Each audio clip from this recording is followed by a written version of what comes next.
হযরত ইয়াকুব আলাইহিস সালাম কলিজার টুকরা সন্তান হযরত ইউসুফ আলাইহিস সালামের জন্য তার মনটা পাগল ছিল। এত সুন্দর করে আল্লাহ তারে বানাইছিলেন, এত তিনি ছিলেন সৌন্দর্যের পিরামিড, যারা দেখলে চোখ ফিরানো যায় না, এমন সুন্দর সুপুরুষ যারা দেখি সেই যুগের সুন্দরী যুবতী মেয়েরা রূপের মোহে পড়ে নিজেদের আঙ্গুলগুলি কেটে ফেলে দিয়েছিল। রূপের মোহে এমন অবশ হয়ে গেছে, আঙ্গুল কেটেছে, হাত কেটেছে, টের পায় নাই। আবার ভুল বুঝবেন না, দুনিয়ার সেরা সুন্দর পুরুষ ইউসুফ আলাইহিস সালাম তা কিন্তু রাসূলের চাইতে বেশি নয়। হযরত উম্মুল মুমিনিন আয়েশা রাদিয়াল্লাহু তাআলা আনহা তিনি বলেছেন, যেই সব সুন্দরী রমণীরা ইউসুফ আলাইহিস সালামকে দেখে রূপের মোহে পড়ে নিজেদের আঙ্গুলগুলো কেটে ফেলেছিল, ওরা যদি আমার হাবিবকে দেখতো, ওরা যদি আল্লাহ রাসূলকে দেখতো, তাহলে হাত কাটতে কাটতে কোন ফাঁকে কলিজা কেটে ফেলে দিত, ওরা টের পেত না। আবার বন্ধুগণ, হযরত আইয়ুব আলাইহিস সালাম সন্তানের মায়া, অন্যান্য ভাইরা হিংসায় পড়ে গেল, তারা নিয়ে তাকে কুয়ায় ফেলে দিল। সেখান থেকে তারা একটা ছাগল বা কোনো পশু জবাই করে তার রক্ত মাখাইয়া জামানে হাজির করে দিল। হযরত ইয়াকুব আলাইহিস সালামের সামনে যে তাদের নিয়ে খেলা করতে গিয়েছিলাম, আমরা খেলায় লিপ্ত ছিলাম, বাগে খাইয়া ফেলাইছে। এগুলি কি গল্প? এগুলি কি কোরআন? আল্লাহ পাক শোনাচ্ছেন, বিশ্ববাসীকে শোনাইছেন। সূরা ইউসুফের চাইতে এত সুন্দর উপাখ্যান গোটা পৃথিবীতে আর নাই। সুবহানাল্লাহ। অনেকে ইউসুফ জুলাইখার কিসসা খুব মজা করে পড়ে, ফুর্তি করে, প্রেমের গল্প পড়ে। এটা কোনো প্রেমের গল্প নয়। ইউসুফ আলাইহিস সালাম, জুলাইখা ইউসুফ আলাইহিস সালামের জন্য কাঁদতে কাঁদতে চোখ কানা হয়ে গেছে। এরপর ইউসুফ আলাইহিস সালাম জুলাইখারে পাওয়ার জন্য পাগল হয়ে গেছে। নাউজুবিল্লাহ, এটা হয়নি কখনো। তিনি আল্লাহর পয়গম্বর, আর আল্লাহ কেমনে তারে বাঁচিয়েছেন? যখন জুলাইখা ঘরের ভিতরে সুন্দর করে যৌন উন্মাদনামূলক চিত্র অঙ্কিত করে ঘরের মধ্যে আটকায় দিয়েছে, তালা লাগায় দিয়েছে, আর নিজে যৌন দীপক কাপড় চোপড় পরেছে না পরার মতোই। সে যুগের সুন্দরী মেয়ে জুলাইখা, তার কুপ্রবৃত্তিকে চরিতার্থ করার জন্য আহ্বান করা হয়েছে। হযরত ইউসুফ আলাইহিস সালাম লক্ষ্য করে দেখলেন এমন জায়গা, এখান থেকে পালাবার তো পথ নাই, দরজা বন্ধ করে দিয়েছেন। তিনি শুধু তখন কেবলমাত্র আল্লাহ রাব্বুল আলামিনকে ভয় করলেন।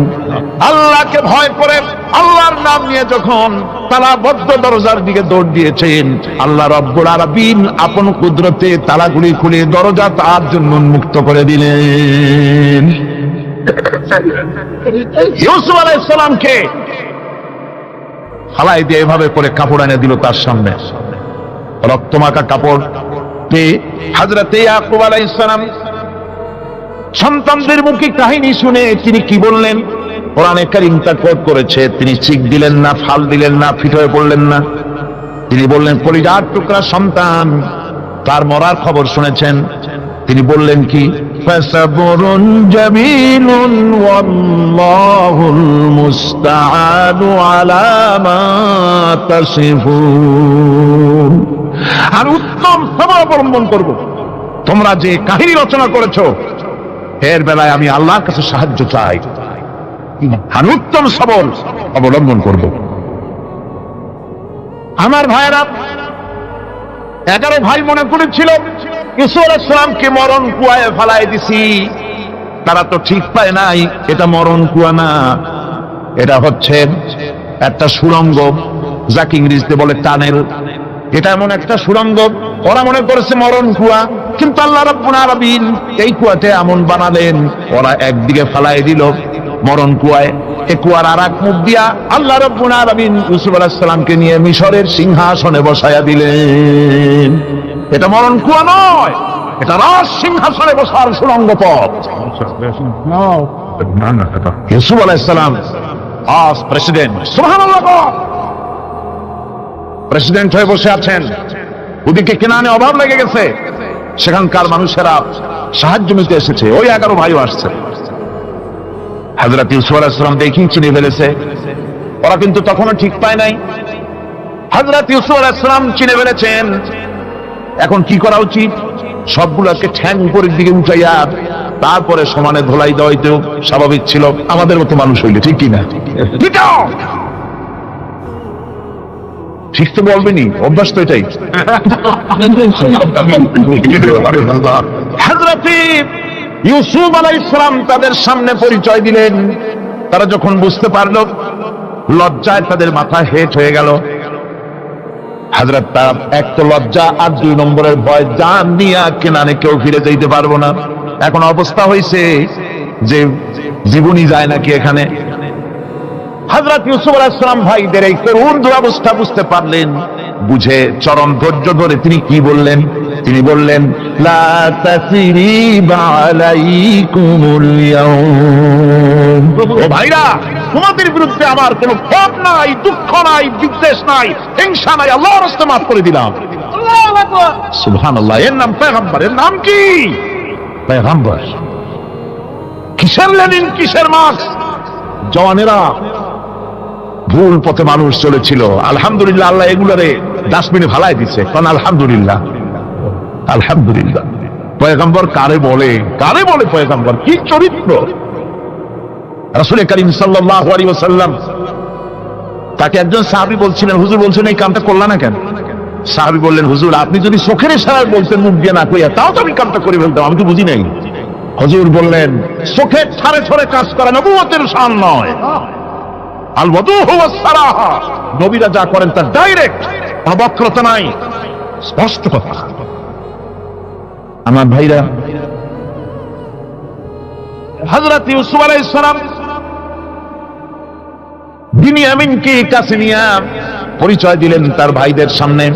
কোরআনে কারীম বলছে, ক্বালা আনা ইউসুফ ওয়া হাযা আখি قد من الله علينا إنه من يتقي ويصبر فإن الله لا يضيع أجر المحسنين। আমি ইউসুফ আর এই হচ্ছে আমার ভাই।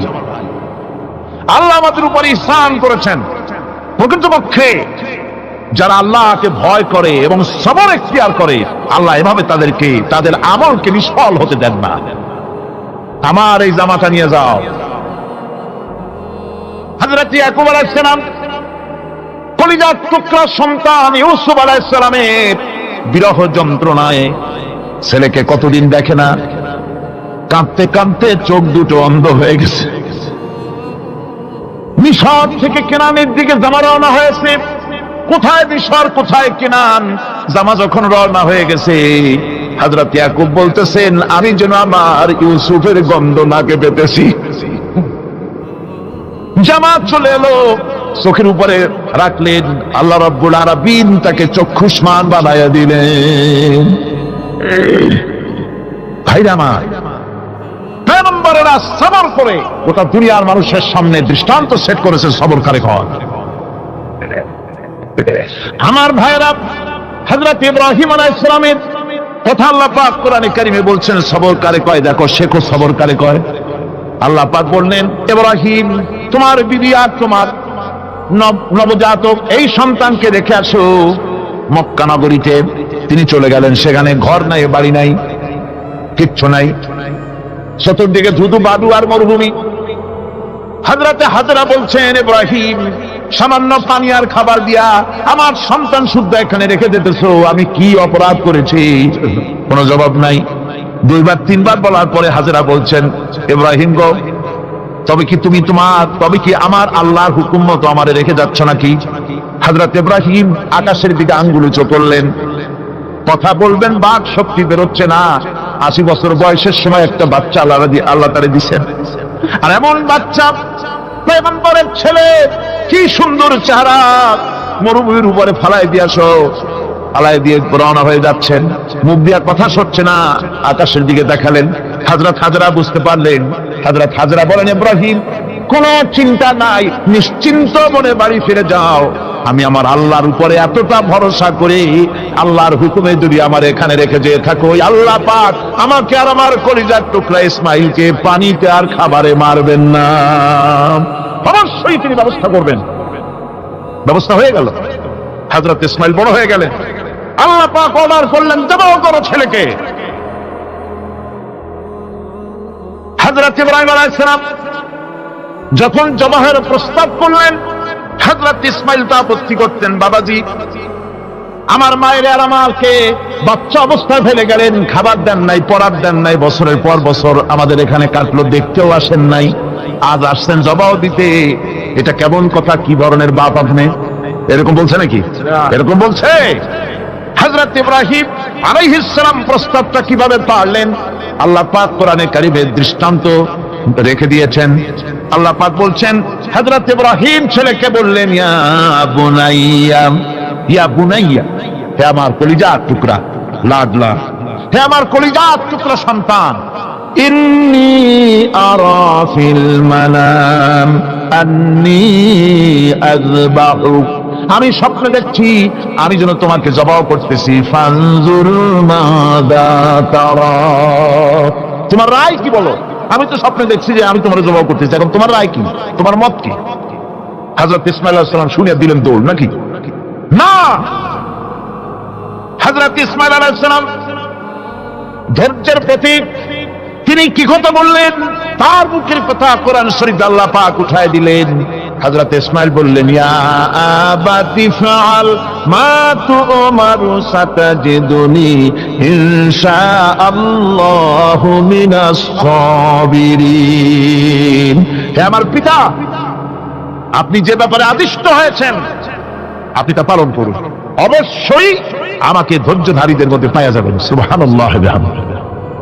এক বর্ণনায় এসেছে, হযরত ইসমাঈল বললেন, আব্বাজান আমি ধৈর্যধারীদের ভিতরে আমারে পাবেন, তবে জবাহ করার আগে আমার হাত পাটা একটু বেঁধে নেন, কারণ জবাহের যন্ত্রণায় আপনার গায়ে যদি আমার হাত পা লেগে যায় তো বেয়াদবি হয়ে যেতে পারে, আর আমি মরে আমার জবাহ হয়ে যাওয়ার পর আমার রক্ত মাখা জামাটা নিয়া আমার মা হাজেরারে দিবেন, কারণ তাকে মা বলবার মতো আর তো কেউ নাই। হযরত ইব্রাহিম তাকে বাঁধবার জন্য প্রস্তুতি নিলেন। হযরত ইসমাঈল বলছেন, আব্বাজান বাঁধবেন না, বাঁধার প্রয়োজন নাই। বলে, কেন? একবার বাঁধতে বললে আবার তুমি নিষেধ করছো কেন? ছেলে বলছেন, আব্বাজান বাঁধবো না এই জন্যে, হয়তো কিয়ামতেই প্রশ্ন উঠতে পারে যে আল্লাহর হুকুমে রাজি ছিল না বলে হাত পা বাঁধা জবাহ করছে, আমি এই সুযোগ দিব না, আপনি জবাহ করেন, আমি এতটুকু নড়াচড়া করব না। ধৈর্যের চরম প্রতীক হযরতে ইসমাঈল আলাইহিস সালাম দেখাই দিয়েছেন ধৈর্য কারে কয়। আমার বন্ধুগণ, এই পৃথিবীর সবচাইতে ধৈর্যের বড় প্রতীক হতেছেন ইমামুল মুরসালিন, আশরাফুল আম্বিয়া, সাইয়্যিদুল মুরসালিন, জনাবে মুহাম্মাদুর রাসূলুল্লাহ সাল্লাল্লাহু আলাইহি ওয়াসাল্লাম। আমার বন্ধুগণ, সবচাইতে বড় ধৈর্যের প্রতীক তিনি। কাউকে একটা গালি দেন নাই জীবনে, কাউকে ঠাট্টা করেন নাই, কাউকে মারেন নাই, কারো মনে দুঃখ দেন নাই, তিনি দুঃখ পেয়েছেন, তিনি কাউকে দুঃখ দেন নাই, তিনি কষ্ট পেয়েছেন, কাউকে কষ্ট দেন নাই। আমার ভাইরা, তায়েফের ময়দান, আমার নিজের চোখে তায়েফে যেদিন আমি তায়েফ দেখলাম, আমি তায়েফে ঢুকেছি, জীবনে কোনোদিন যাই নাই, রমজান মুবারকে আমি সেখানে গেলাম, আমাকে বসার জন্য তারা নিয়ে যাবে, আমি বললাম আগে বসবো না, আমারে আগে নিয়ে যাও, আমার নবীকে কোন জায়গায় ওরা মেরেছিল সে জায়গাটা দেখাও। তায়েফের সেই গলিতে যখন আমি গিয়েছি, দুই দিকে পাহাড় দাঁড়ানো, তায়েফের লোক আমার সাথে ছিল, তারা বলল এই জায়গাটা প্রথম যেখানে চতুর্দিক থেকে নবীজিকে পাথর মারছিল আর আল্লাহর নবী বেহুশ হয়ে পড়ে গিয়েছিলেন। 3 দিন না খাওয়া, হযরতে খাদিজা নাই, আবু তালিব নাই, মক্কায় জায়গা নাই পা রাখার, নবীজি 3টা দিন ঘুরলেন। নেতারা বলল, তুমি যদি নবী হবে তো এতিম হলে কেন? আল্লাহ নবী বানাবার জন্য কি একটা ধনী মানুষ পায় নাই? তোমার মতো এতিম আর গরিবের নবী বানাইলো কেন? আল্লাহ নবী 3 দিন পর যখন দেখলেন কেউ দাওয়াত শোনে না, কেউ মানে না, কেউ গ্রহণ করে না, তখন তিনি নেতাদের অনুরোধ করলেন, ঠিক আছে দাওয়াত তো কবুল করলে না, তবে একটা কাজ করো, অন্তত আমি যে তায়েফে আসছিলাম এই খবরটা মক্কায় দিও না, ওরা আরো অত্যাচার বাড়ায় দেবে। এই কাফিরগুলি খবর তো মক্কায় পাঠালো, আর সমস্ত যুবকদেরকে লেলিয়ে দিল। যুবকেরা চতুর্দিকে দাঁড়াইছে, রাসূলকে পাথর মারা শুরু করে দিল।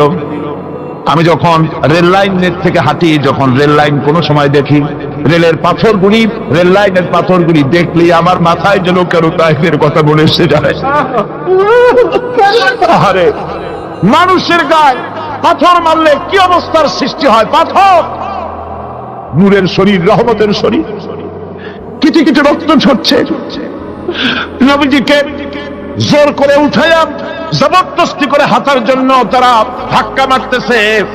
আবার কিছুদিন গিয়ে নবীজি আবার বেহুশ হয়ে পড়েছেন, এইখান থেকে আবার উঠায় আবার ধাক্কা মারতেছে। 3 নম্বরের আর একটা জায়গা আছে যেখানে ভাঙ্গা একটা মসজিদ। তাইফের লোকেরা আমাকে বলল এই জায়গাটা হলো শেষ জায়গা যেখানে রাসূল করিম তৃতীয়বারের মতো বেহুশ হয়েছিলেন, এখানেই হুজুরের রক্ত ঝরেছে বেশি। 2 রাকাত নামাজ পড়লাম, সিজদায় পড়ে এমন কান্না কাঁদলাম আল্লাহর কাছে। নবীজি যখন হুঁশ এসেছে, হযরতে জিবরাইল বলেন, ইয়া রাসূলুল্লাহ, আপনার এই কষ্ট দেখে ফেরেশতারা কাঁদতেছে, আপনি অনুমতি দিয়ে দেন এই 2 পাহাড়কে মিলাইয়া সমস্ত তায়েফবাসী কাফেরগুলি মাটির সাথে মিশাইয়া দেই।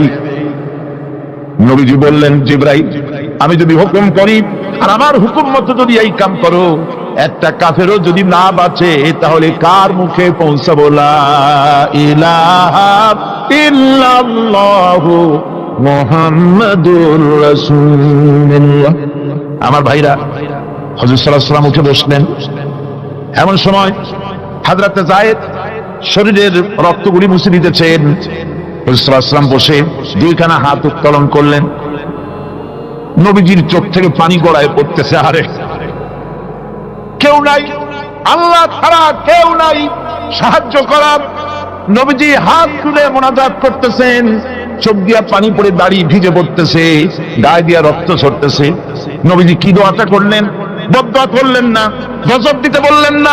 নবীজি দোয়া করলেন, রব্বুল আলামিন, এই তায়েফের লোকেরা আজকে আমার সাথে যে ব্যবহারটা করেছে, ওরা বোঝে নাই যে আমি তোমার নবী, ওরা বোঝে নাই যে আমি তোমার রাসূল।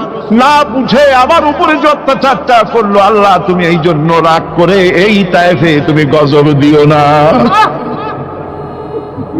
আল্লাহ পাক পরবর্তী সময় হুজুরকে স্মরণ করাই দিলেন, ওয়া মা আরসালনাকা ইল্লা রাহমাতাল লিল আলামিন। ও নবী, আপনি হচ্ছেন আমার সমস্ত সৃষ্টি জগতের জন্য, আপনি আমার গোটা বিশ্বের জন্য, আপনার আমার সৃষ্টি জগতের জন্য আপনি আমার করুণা। একটা রাসূলের এই কষ্ট দেখে বাগান থেকে 1 গ্লাস আঙ্গুরের শরবত এনে হাজির করেছে। এত কষ্টের পর 3 দিনের না খাওয়া আঙ্গুরের একটা শরবত পাইয়া হুজুর খুব খুশি হলেন। শরবত গিলাস পান করে হুজুর বলছেন, তোমার নাম না আত্তাস? তিনি বলছেন, হ্যাঁ হুজুর, আমার নাম আত্তাস। তোমার বাড়ি না ইউনূস আলাইহিস সালামের গ্রামে? বলে, হ্যাঁ, আমার বাড়ি সেই গ্রামে। তা আপনি কি করে জানলেন আমার নাম আত্তাস আর আমার বাড়ি ইউনূস আলাইহিস সালামের গ্রামে? আপনি জানলেন কি করে? হুজুর বললেন, আমি নবী, হযরত ইউনূস নবী, একজন নবীর খবর আর একজন নবীর কাছে থাকে। রাসূল করিম সাল্লাল্লাহু আলাইহি ওয়াসাল্লাম সবর ইখতিয়ার করেছিলেন, ধৈর্য অবলম্বন করেছিলেন, আর আল্লাহ পাক তাকে নির্দেশ করেছেন, সবর করো। ওয়াত্তাবি' মা ইউহা ইলাইকা ওয়াসবির হাত্তা ইয়াহকুমাল্লাহ। তুমি কেবল সেই জিনিসের অনুসরণ করো যা আমি তোমার প্রতি অবতীর্ণ করেছি। আমি আপনার উপরে যেটা অবতীর্ণ করেছি ওটা অনুসরণ করুন, আর সবর ইখতিয়ার করুন যতক্ষণ না আল্লাহর পক্ষ থেকে চূড়ান্ত ফয়সালা না আসে। ধৈর্য ধরুন, ধৈর্য ধরুন। আমার ভাইরা, কাফেরদের নির্যাতনের মোকাবেলায় আল্লাহ পাক তার হাবিবকে সান্ত্বনা দিয়েছেন। যখন কাফেররা নির্যাতন করতেছে, হারে হযরতে বেলাল নির্যাতিত, হযরতে সুমাইয়া নির্যাতিতা, হযরতে খাব্বাব, হযরতে হুবায়ব, হযরতে আম্মার রিদওয়ানুল্লাহি তাআলা আলাইহিম আজমাইন, এত মার হতেছে। হযরত ওমর হযরতে খাব্বাব রাদিয়াল্লাহু তাআলা আনহুকে খোলা গায়ে দেখে বলছিলেন, খাব্বাব রে, তোমার পিঠে এত গর্ত কেন? এত গর্তওয়ালা পিঠ তো আমি মানুষের দেখি নাই, এত চিকুন কোমরওয়ালা মানুষও তো দেখি নাই। তিনি বলেছেন, ওমর, তুমি কি ভুলে গেছো ইসলাম কবুল করার অপরাধী কাফির বেঈমানেরা আগুন জ্বালায়া আংটা আগুনের উপরে আমাকে চিৎ করে শোয়াছে, আমি যেন নড়াচড়া করতে না পারি সেজন্য আমার বুকের উপরে পাথর চাপা দিয়ে রেখেছিল। গায়ের চর্বি আর রক্ত গলে গলে পড়ে আগুন নিভেছে, আর আগুন গোশত পুড়ে যে পিঠের মধ্যে প্রবেশ করেছিল আজও পর্যন্ত পিঠের সেই গর্ত সেরে যায় নাই। এভাবে অত্যাচার হচ্ছিল সাহাবীদের উপর। আল্লাহ রাব্বুল আলামিন তার হাবিবকে সান্ত্বনা দিলেন, ওয়াসবির ওয়া মা সাবরুকা ইল্লা বিল্লাহি ওয়া লা তাহজান আলাইহিম ওয়া লা তাকু ফি গায়তিন মিম্মা ইয়ামকুরুন। হে রাসূল, সবরের সাথে কাজ করতে থাকুন। আপনার এই সবরের তৌফিক তো আল্লাহই দিয়েছেন, আর ওদের সমস্ত ষড়যন্ত্র, ওদের অপকৌশলে আপনি দুঃখিত হবেন না, চিন্তা করবেন না, ভারাক্রান্ত হবেন না, আপনি নিশ্চিত থাকুন। ওয়াসবির লিহুকমি রাব্বিকা ফাইন্নাকা বিআয়ুনিনা। হে নবী, আপনার রবের চূড়ান্ত ফয়সালা আসা পর্যন্ত ধৈর্য ধারণ করুন। আপনি তো আমার চোখের সামনে। সুবহানাল্লাহ, সুবহানাল্লাহ। আপনি আমার চোখের সামনে, কে আপনাকে কি করবে আমি দেখবো না? সুবহানাল্লাহ। মন্ত্রী যদি, এই সলিমুদ্দিন মার্কা মন্ত্রী যত আছে, এই মন্ত্রীরা যদি দেখাচ্ছে ভয় কিসে, আমি তোকে দেখছি না? সাহসটা কেমন বাড়ে, কেমন বাড়ে সাহস। আরে কোনো মন্ত্রী ছাতা মাতা না, কোন প্রেসিডেন্ট রাজা বাচ্চা না, আকাশ আর জমিনের মালিক আমার আল্লাহ রাব্বুল আলামিন বলছেন, হাবিব কোন চিন্তা নাই, আপনি আমার চোখের সামনে। ওরা চায় আপনাকে দুনিয়া থেকে মিটাই দিতে, আর আমি চাই ওয়ারাফানা লাকা যিকরাক, আপনার প্রশংসা তো হবে গোটা বিশ্ব জুড়ে, সর্বত্র ছড়িয়ে যাবে আপনার নাম। সুবহানাল্লাহ বিহামদিহি। আল্লাহ পাক অন্যত্র বলেছেন, ওয়ালাকাদ কুযিবাত রুসুলুম মিন ক্বাবলিকা ফাসাবারু আলা মা কুযিবু ওয়া উযু হাত্তা আতাহুম নাসরুনা। হে মুহাম্মদ সাল্লাল্লাহু আলাইহি ওয়াসাল্লাম, আপনার পূর্বে অসংখ্য নবী রাসূল এই পৃথিবীতে আসছে এবং জুলুম আর নির্যাতনের শিকার তারা হয়েছেন। অবশেষে তাদের প্রতি আল্লাহর সাহায্য এসেছে। সুতরাং আপনাকেও ধৈর্য ধারণ করতে হবে, ধৈর্য ছাড়া কোনো পথ নাই, ধৈর্য আপনাকে ধারণ করতেই হবে। আর এই ধৈর্য ধারণ করলে পরে আল্লাহর চূড়ান্ত ফয়সালা আসবে, তখন আল্লাহ পাক মেহেরবানি করবেন। আমার ভাইরা, এই ধৈর্য পৃথিবীর সমস্ত পয়গম্বররা ধৈর্য অবলম্বন করেছেন, কখনো অধৈর্য হন না। দ্বীন কায়েমের সংগ্রামে নবী রাসূলগণ দারুণ ভাবে সবর ইখতিয়ার করেছেন। বৃদ্ধবাদীদের সকল রকমের নির্যাতন, অপকৌশল, ষড়যন্ত্র, এই সব কিছু মোকাবেলা করেছেন ধৈর্যের নীতি অবলম্বন করি। কখনো ধৈর্য ত্রুটি তাদের মধ্যে ঘটেনি, বরং আল্লাহ রাব্বুল আলামিন তাদের প্রতি সন্তুষ্ট হয়েছেন। যারা এই ধৈর্য ধরেছে তাদের উপরে সন্তুষ্ট হয়ে আল্লাহ রাব্বুল আলামিন বলেছেন, ওয়া কাআইয়্যিম মিন নাবিয়্যিন ক্বাতালা মাআহু রিব্বিয়ুন কাসীর। এর আগে অনেক নবী এসেছিলেন যাদের সাথে বহু আল্লাহওয়ালা লোক লড়াই করেছেন। ফামা ওয়াহানু লিমা আসাবাহুম ফি সাবিলিল্লাহি ওয়া মা যাফু ওয়া মাস্তাকানু। আল্লাহর পথে তাদের উপর যত বিপদ এসেছিল তারা হতাশ হয়ে পড়েন নাই, দুর্বলতা দেখাননি, বাতিলের সামনে মাথা নত করেন। ওয়াল্লাহু ইউহিব্বুস সাবিরিন। আর আল্লাহ পাক ধৈর্যশীল যারা, তাদেরকে আল্লাহ পাক ভালোবাসেন। আমার ভাইরা, ধৈর্যের পরিচয় রাসূল করিম সাল্লাল্লাহু আলাইহি ওয়াসাল্লাম উহুদের ময়দানে যখন আক্রান্ত হয়ে গেলেন, চতুর্দিকে কাফেররা ঘিরে ধরেছে, বাঁচার কোনো পথ নাই। সাহাবায়ে কেরাম রাসূলকে পাহারা দিলেন।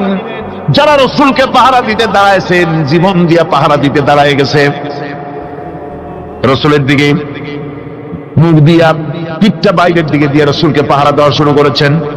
হুজুরকে পাহারা দিতে যারা দাঁড়িয়েছিলেন, কাফের কর্তৃক নিক্ষিপ্ত কি তীরগুলি এসে যখন বিঁধতেছিল, শুধু একজন সাহাবী হযরত তালহার পিঠের ভিতরে রাসূলকে হেফাজতের জন্য 80টা তীর একজনের পিঠের মধ্যে গিয়ে ঢুকেছে। এক অসতর্ক মুহূর্তে নবীজির জানদান মুবারক শহীদ হয়ে গেল, শিরস্থান ভেঙে গেল, লোহার কড়া প্রবিষ্ট হয়ে গেল কপালের ভিতরে। হুজুর মাথা ঘুরে পড়ে গেলেন। হযরত আবু উবাইদা রাদিয়াল্লাহু তাআলা আনহু হুজুরের মস্তক মোবারককে করে নিয়ে তারপরে বহু কষ্ট করে মাথা থেকে লোহার কড়া বের করলেন। এবার ওই কড়ার ছিদ্র দিয়ে রক্ত আসতেছে, মুখ দিয়ে রক্ত পড়তেছে, দাড়ি ভিজে যাচ্ছে।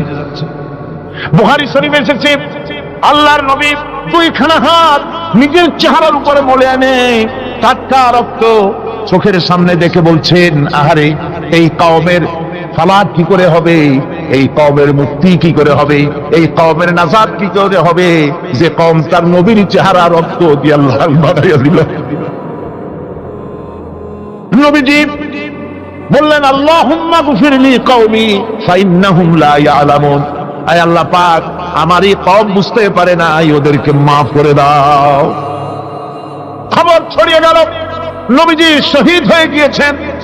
খবর ছড়িয়ে গেল চতুর্দিকে, মদিনায় খবর ছড়িয়ে গেল। মানুষ পাগলের মতো দৌড়ানো শুরু করে দিল। এক মেয়ে লোক দৌড়াচ্ছে ওহদের দিকে, কয়েকজন সাহাবীর সঙ্গে দেখা। তারা জিজ্ঞেস করলেন, দৌড়াও কেন মহিলা, যাও কই? কয় ওহদের দিকে যেতেছি। কয় যায় তো কোনো লাভ নাই, যেহেতু তোমার যে স্বামী এসেছিলেন জিহাদের ময়দানে তিনি তো শহীদ হয়ে গেছেন। মহিলা বলতেছে, কে শহীদ হয়েছে শুনতে চাই না, আগে বলো নবীজি কেমন আছে। আবার কিছুক্ষণ পর আর কয়েকজনের সঙ্গে দেখা। তারা বলছে, মেয়ে লোক দৌড়াও কই? যাচ্ছি ওহদের দিকে। তারা বলছেন যে কোনো লাভ নাই, তোমার যে দুইটা কলিজার টুকরা সন্তান ওহদে এসেছিল দুটোই শহীদ হয়ে গেছে। মা বলতেছে, ও সাহাবী কে শহীদ হয়েছে শুনতে চাই না, তাড়াতাড়ি করে বলো আল্লাহর নবী মুহাম্মদ রাসূলুল্লাহ সাল্লাল্লাহু আলাইহি ওয়াসাল্লাম কেমন আছেন। দৌড়াতে দৌড়াতে ওহদের মাঠে সাহাবায়ে কেরাম পরিবেষ্টিত। আল্লাহর নবীর কাছে গিয়ে হুজুরের জীবিত চেহারা মুবারকের দিকে তাকায়া মেয়ে লোকটি কাঁদতেছে আর বলতেছে, ইয়া রাসূলুল্লাহ, আমার স্বামী মরা শোক, আমার কলিজার টুকরা দুইটা সন্তান মরা শোক আমার কলিজা থেকে মুছে গেছে, আপনি বেঁচে আছেন তামাম মুসলমানদের চাইতে বড় সান্ত্বনার নাই। ভাইরা আমার, রাসূল করিম সাল্লাল্লাহু আলাইহি ওয়াসাল্লাম এভাবে করে ধৈর্যের পরিচয় দিয়েছেন। গালাগালি দেন নাই, রাগ করেন নাই, বদদোয়া করেন নাই। সুবহানাল্লাহ কোন সুবহানাল্লাহ।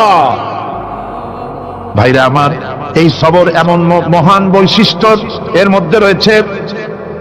জিহাদের ময়দানে যদি লোক কম হয় আর যদি তাদের মধ্যে সবর থাকে, বেশি সংখ্যক লোকের উপরে আল্লাহ পাক সবরকারীদেরকে বিজয়ী করে দিবেন। কোরআনে কারীমে রব্বুল আলামিন বলেন, কাম মিন ফিয়াতিন কালিলাতিন গালাবাত ফিআতান কাসীরাতাম বিইذনিল্লাহ ওয়াল্লাহু মা'আস সাবিরিন। এবং ঘটনার বহু নজির আছে যে কম সংখ্যক লোকেদের উপরে আল্লাহ পাক, বেশি সংখ্যক লোকেদের উপরে আল্লাহ পাক কম সংখ্যক লোকদেরকে জয়ী করে দিয়েছেন। আল্লাহু মা'আস সাবিরিন, আর আল্লাহ আছে ধৈর্যশালীদের সাথে। আল্লাহ আছে কাদের সাথে? দেখেন না বদরের কামটা, বদরের ময়দান 313 জন মুসলমান, অস্ত্রপাতি নাই, সামান্য সামান্য অস্ত্র, আর কাফেরেরা এসছে হাজারেরও বেশি। আমার বন্ধুগণ, ধৈর্য কত বড় কাম দিল, ধৈর্য ধারণ করেছেন তারা, আল্লাহর উপরে ভরসা করেছেন। আল্লাহ রাব্বুল আলামিন অস্ত্রের কাজ কি দিয়া করায় দিলেন। একজন সাহাবী এসে বলছেন, হুজুর জিহাদের ময়দান, ইসলামের প্রথম জিহাদ, আমার কাছে তো অস্ত্র নাই, মেহেরবানি করে একটা অস্ত্র আমারে দেন, আমি লাফায় পড়ি জিহাদের মধ্যে। হুজুর বলেন, অস্ত্র তো আমার কাছে নাই, দিবটা কি? সাহাবী বলছেন, হুজুর অস্ত্র না থাকে যা পারেন তাই দেন, আপনার হাত দিয়ে যা দিবেন আমি দাঁড়ায় থাকতে পারবো না, জিহাদে আমাকে শরীক হতেই হবে। নবীজি কাছে পেলেন একখানা শুকনা খেজুরের ডালখানা তুলে সাহাবীর হাতে তুলে দিলেন। সাহাবী বলেন, রাসূলের হাতের দেওয়া শুকনা খেজুরের ডালটা নিয়ে আমি যখন কাফেরদের ভিড়ের মধ্যে ঝাঁপায় পড়ে যখন শুকনা খেজুরের ডাল দিয়ে আঘাত দিলাম, তখন ধারালো তরবারি দিয়ে আঘাত করলে যে কাম হয়, শুকনা খেজুরের ডালের আঘাতে কাফের দ্বিখণ্ডিত হয়ে জমিনে পড়ে গেল। ভাইরা আমার, আল্লাহ রাব্বুল আলামিন সবর যারা করে, সংখ্যা যদি কম হয় আল্লাহ পাক তাদেরকে বিজয়ী করে দেবেন, এই ওয়াদা আল্লাহ রাব্বুল আলামিন করেছেন। এই সবরের গুণ ছাড়া জান্নাতেও প্রবেশ করা যাবে না। সবর যদি না থাকে বেহেশতে যাওয়া যাবে না। ভালো করে মনে রাখেন, আল্লাহ পাক বলছেন, আম্মা হাসিবতুম আন তাদখুলুল জান্নাতা ওয়া লাম্মা ইয়া'লামিল্লাহুল্লাযীনা জাহাদু মিনকুম ওয়া ইয়া'লামাস সাবিরিন। তোমরা কি মনে করেছো এমনি বেহেশতে চলে যাবা? এটা কি মামু বাড়ির আবদার নাকি? এমনি বেহেশতে চলে যাবা?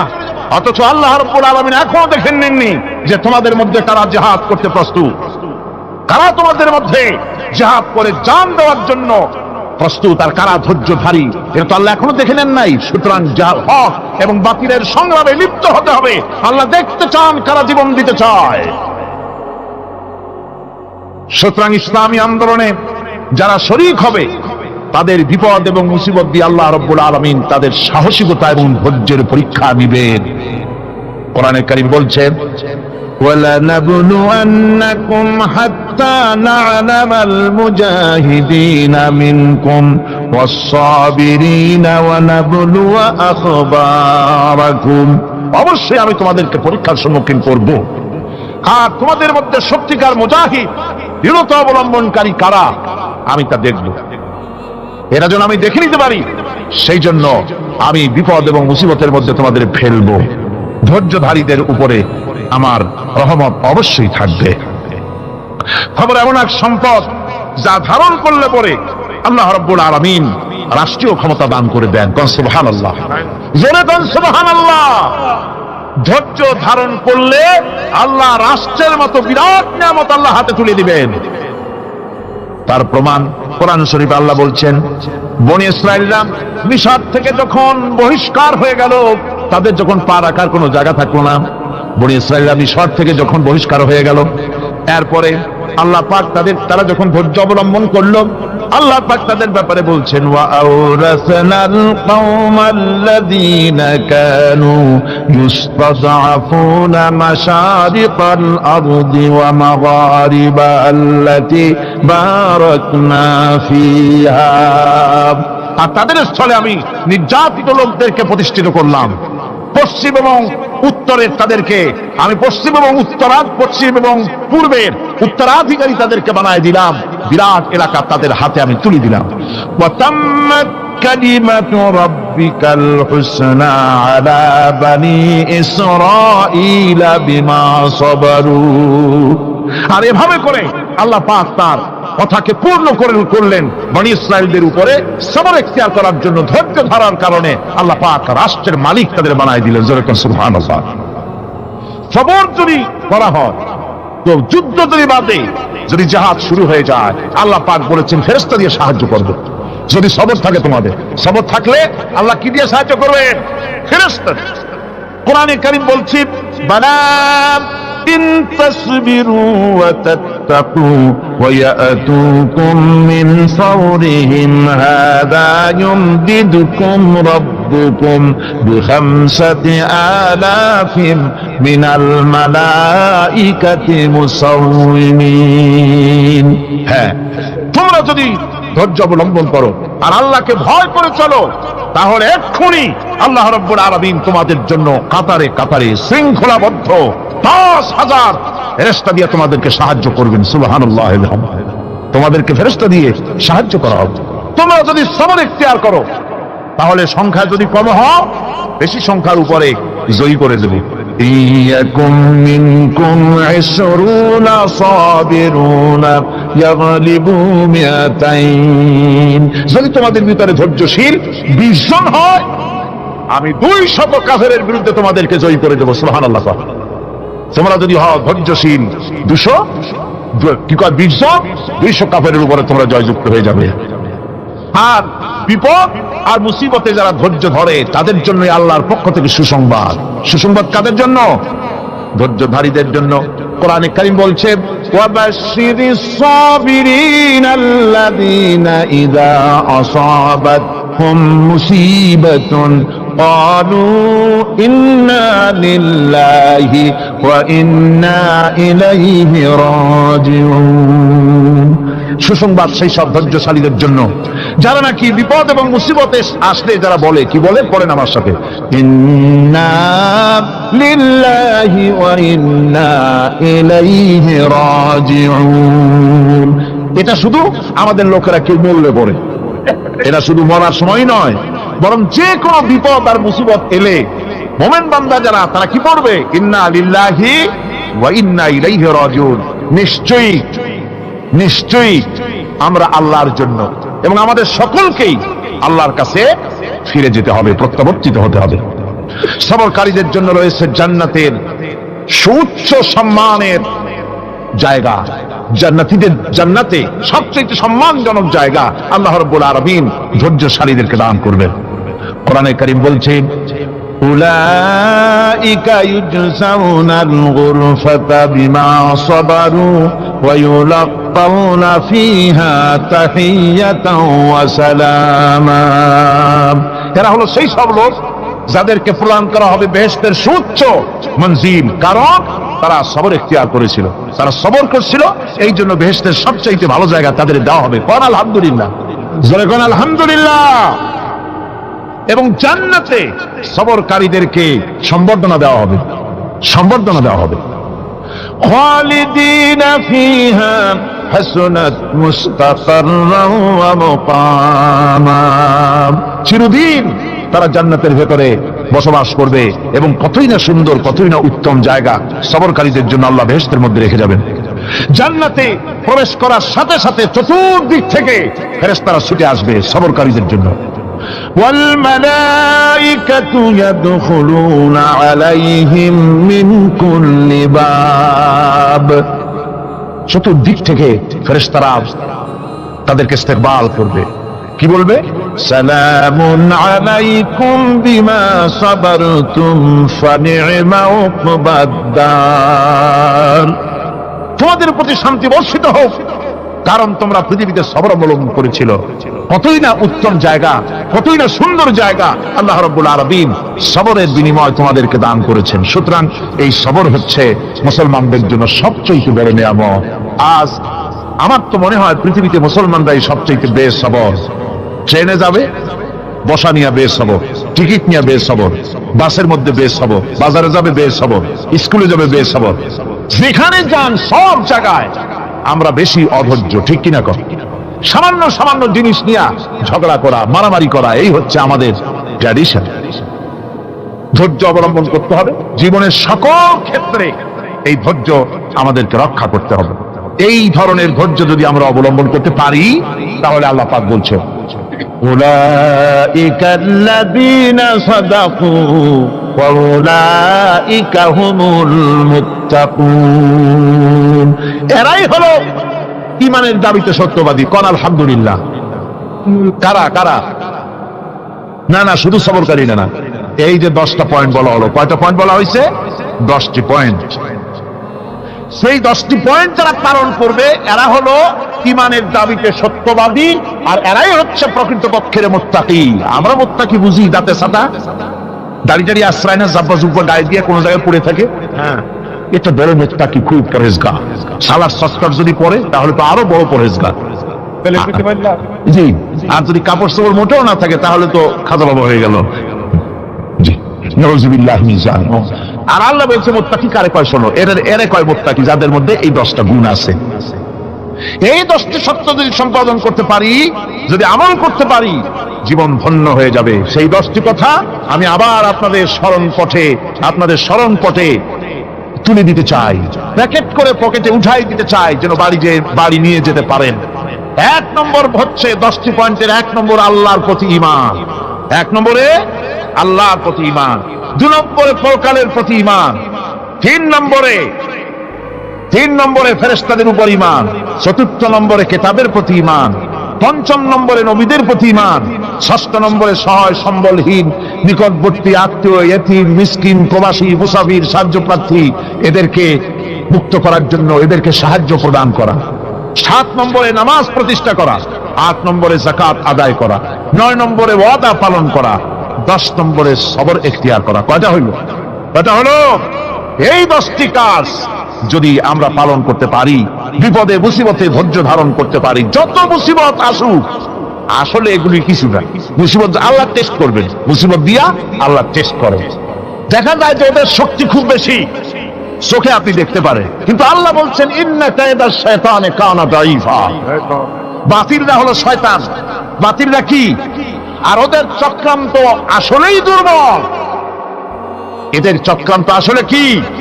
দুর্বল। কাজেই এগুলিকে ভয় করা যাবে না। বিপদে মুসিবতে ধৈর্য ধারণ করে যদি অগ্রসর হওয়া যায়, তো আল্লাহ রাব্বুল আলামিন এই 10টি পয়েন্ট যদি আমল করা যায়, দুনিয়ার শান্তি পাবো, আখিরাতেও শান্তি পাবো। যত মুসিবত আসুক, বিপদ আসুক, ধৈর্যের সাথে মোকাবেলা করতে হবে। ধৈর্যের অর্থ কি? আমি আগেই বলেছি, ধৈর্যের অর্থ হচ্ছে অবিচলতা, দৃঢ়তা, বরদাস্ত করা, সহিষ্ণুতা, ধীরতা, স্থিরতা। ধৈর্যের অর্থ এটা নয় একজন একটা থাপ্পড় মারলো আর আপনি বলবেন যে বাবা ব্যথা পাইছো নাকি, তাহলে আর একখান থাপ্পড় দিয়ে দাঁত আমার সবগুলো ভালাই দেবে। এর নাম ধৈর্য নয়। ধৈর্য হচ্ছে পরিস্থিতির মোকাবেলা করতে হবে সাহসিকতার সাথে, এর নাম হচ্ছে ধৈর্য। ওই যে আমি একটা দৃষ্টান্ত দিয়ে থাকি, এক সাপ একবার মুরিদ হয়েছিল এক পীর সাহেবের কাছে। পীর বলছিলেন যে আমি তো এইসব সাপ টাপ মুরিদ বানাই না। কয় না হুজুর, আমার বানান। তারপরে মুরিদ বানায় কিছু অজিফাতারে শিখাই দিল আর বললো খবরদার কাউকে দংশন করবে না। ঠিক আছে, সে দেয়া জিজ্ঞাসা শুরু করে দিয়েছে। এর মধ্যে জমিনে রাখাল আসছে, ধান কাটছে, ধানগুলো নিবি কি করে? দড়ি দাড়ি পাচ্ছে না, তো কি করা যায়, বানবে কি দিয়া? সন্ধ্যার পরে অন্ধকারে দেখে যে দড়ি একটা বই আছে, ও যে কি দড়ি তা তো ওর বুঝে নেই। ওইটারে নিয়ে ধানরে ফেসাইয়া লেজ দিয়ার মাথা দিয়ে এরকম করে বাসেটা দিয়ে বানছে। সাপ তখন বলতেছে হায় হায় রে, কেবল যে মুড়ি ধইছি, তা না হলে তুই ঠিক পাইতি যে আমি কি ধরনের দড়ি। এরপরে নিয়ে বাড়ি নিয়ে ভালাই দেশে করে খুলে সাপটার ঘাড় গেছে মস্কিয়া। বহুত কষ্ট করে হুজুরের বাড়ি গিয়ে হাজির, কয় যে হুজুর কি একখান জিকির শিখাইলেন, আমার তো গাঢ়টার মস্কে শেষ। আশ্চর্য কথা, কত মানুষ মুরিদ হইলো, কত কিছু মুরিদ হইলো, কারো তো জিকির করলে ঘাড় মস্কে যাবে কেন? এটা কেমন কথা? কয় হুজুর ঘটনাই। আরে বেটা ঘটনা এইটা, তুই কি করছিলি? কয় যে আপনি যে নিষেধ করছেন দংশন করতে, আমি তো দংশন করতে পারিনি। আরে বেটা দংশন করতে নিষেধ করছিলাম, ফোঁস করতে তো নিষেধ করি নাই। তোরে যখন দড়ি মনে করে হাত দিছিল, ফোঁস করে উঠতি, ওই রাখাল লাফ দিয়া বর্ডার পার হইয়া দিল্লি চলে যেত। কাজী ধৈর্যের মানে শীত হয়ে পড়ে না। ধৈর্য মানে অবিচলতা, দৃঢ়তা নিয়ে শক্তি সঞ্চয় করে আল্লাহর উপরে ভরসা করে বাতিলের বিরুদ্ধে ঝাঁপিয়ে পড়তে হবে, বাতিল উৎখাত হতে বাধ্য হবে। অনাটনে, বিপদে মুসিবতে আর হক আর বাতিলের সংঘর্ষ চলাকালীন ধৈর্য ধারণ করা, এটা হলো সবচাইতে একটা বড় কোয়ালিটি। কোরআনে কারিমে সবর শব্দটি সবচাইতে বেশি ব্যবহার করা হয়েছে। সর্বাধিক ব্যবহৃত শব্দ কোনটি? সবর।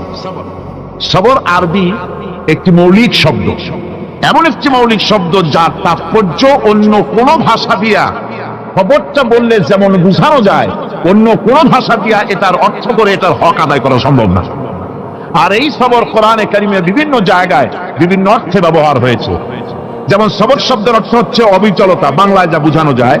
সবর শব্দের অর্থ হচ্ছে অবিচলতা, দৃঢ়তা, সহিষ্ণুতা, মন মেজাজের সমতা, ধীরতা, স্থিরতা, কষ্ট সহিষ্ণুতা, বরদাস্ত করা। এগুলি এই সবরের এই শব্দ, এই অর্থগুলি কোরআনে কারিমের বিভিন্ন জায়গায় বিভিন্ন রকম এটাকে ব্যবহার করা হয়েছে। সবর একটি মৌলিক মানবীয় গুণ।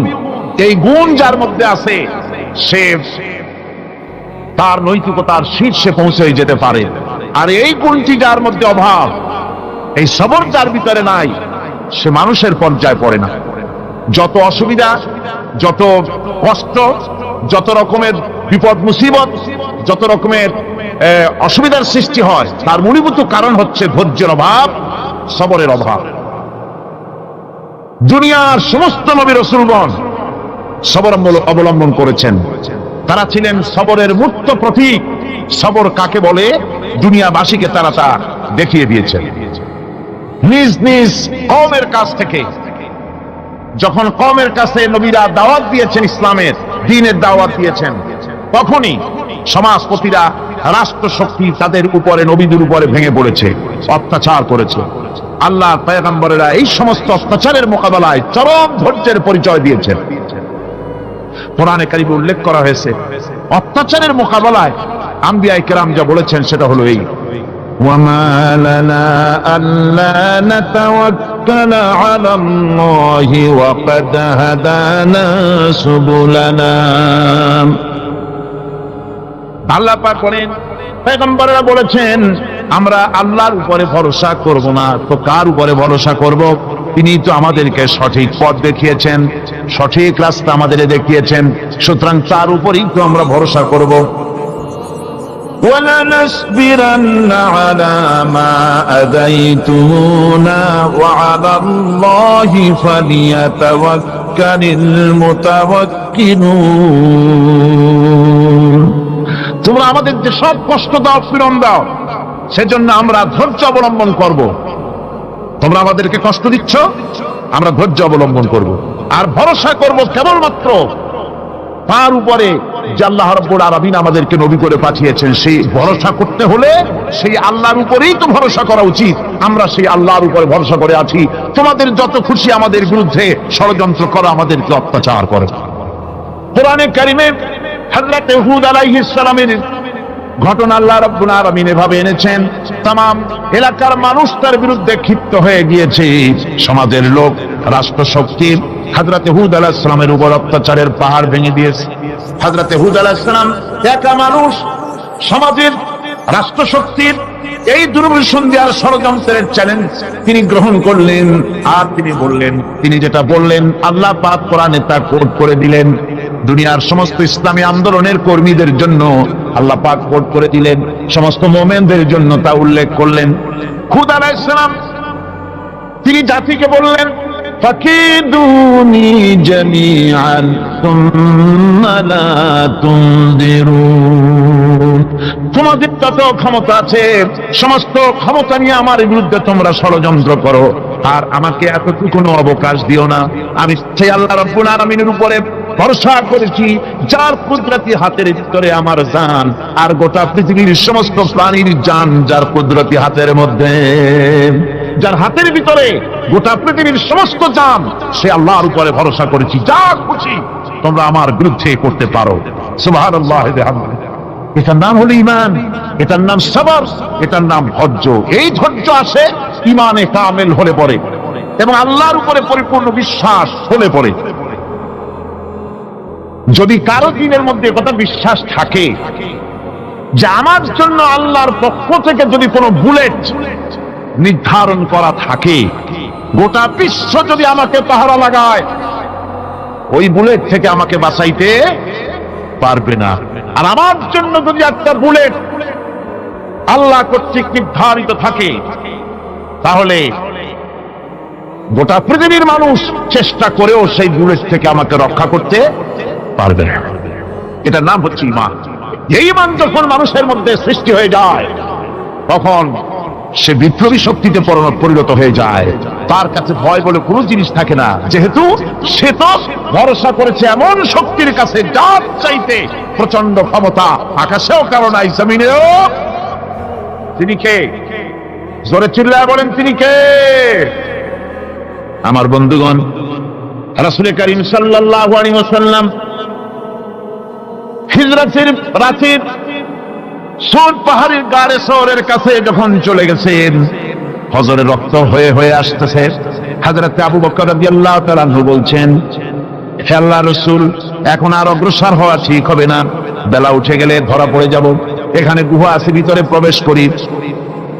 হযরত আবু বকর রাসূলের সম্মতি পেয়ে হযরত আবু বকর রাদিয়াল্লাহু তাআলা আনহু বলছেন, ইয়া রাসূলুল্লাহ, পাহাড়িয়া গুহা, সাপ বিচ্ছু থাকতে পারে, আমাকে অনুমতি দেন, আমি আগে ভিতরে ঢুকে সাফ করে আপনাকে ডাকি।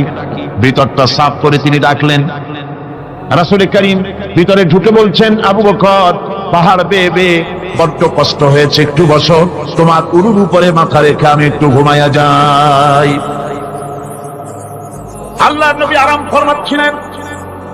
সকালবেলায় কাফির বেঈমানরা যখন আস্তে আস্তে করে গুহা মুখে পৌঁছে গেছে, পায়ের চিহ্ন এখানে শেষ, তাদের নিশ্চিত ধারণা এর ভিতরেই নবীজি আছেন। বলছে, বেরিয়ে আসুন। একজন বলে নাই, আর একজন বলে আছে, এভাবে তাদের মধ্যে দ্বিমত হয়ে গেল। হযরত আবু বকর বলছেন, ইয়া রাসূলুল্লাহ, আমরা তো ধরা পড়ে গেছি, আমাদের তো আর উপায় নাই, এই গুহাটা এতই অগভীর, শুয়ে যদি হাঁটু উঁচু করা যায় উপর থেকে দেখা যায়, বসতে পরে মাথা দেখা যায়, ধরা তো পড়ে গেছি, উপায় নাই। আল্লাহ নবী তখন তার হাবিব তার বন্ধুকে কি বললেন, বিশ্ববাসীর জন্য আল্লাহ পাক কোরআনে তা উঠায় দিলেন। নবীজি তার বন্ধুকে ডেকে বললেন, লা তাহজান ইন্নাল্লাহা মা'ানা। ও আমার সাথী, কোনো চিন্তা করো না, ভয় পেও না, শঙ্কিত হয়েও না। আমরা মাইনরিটি নই, আমরাই মেজরিটি, কারণ আল্লাহ রাব্বুল আলামিন আমাদের সাথে আছেন। সুবহানাল্লাহ। এই চিন্তা, এই ধারণা যদি মানুষের মনের মধ্যে থাকে, তাহলে কখনোই তার মন দুর্বল হবে না, ঈমান দুর্বল হবে না। ربنا ظلمنا أنفسنا وإن لم تغفر لنا وترحمنا لنكونن من الخاسرين ربنا لا تزغ قلوبنا بعد إذ هديتنا وهب لنا من لدنك رحمة إنك أنت الوهاب। আয় আল্লাহ তাআলা, এই বিশাল জনসমুদ্র নিয়ে তোমার দরবারে হাত তুলেছি পবিত্র মেরাজের রজনীতে।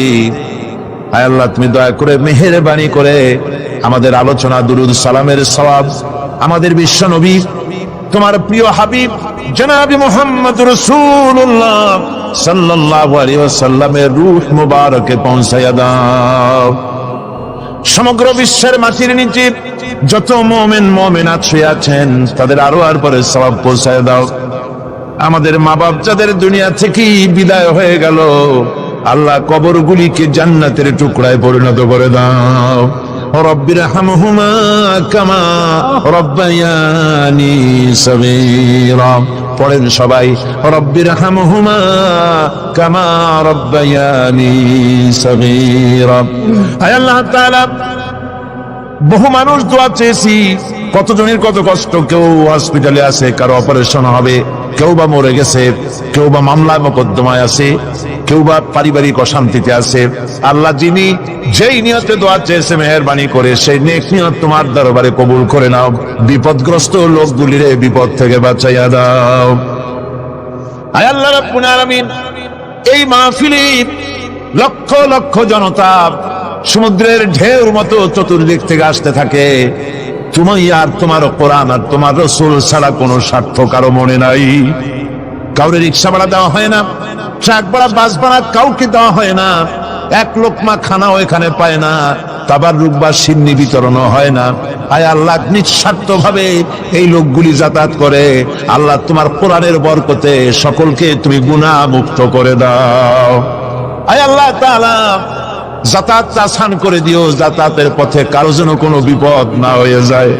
আয় আল্লাহ তাআলা, বাড়ি ঘর ফালায় আসে, বাড়ি ঘর তোমার ফেরেশতা দিয়ে তুমি হেফাজত করো।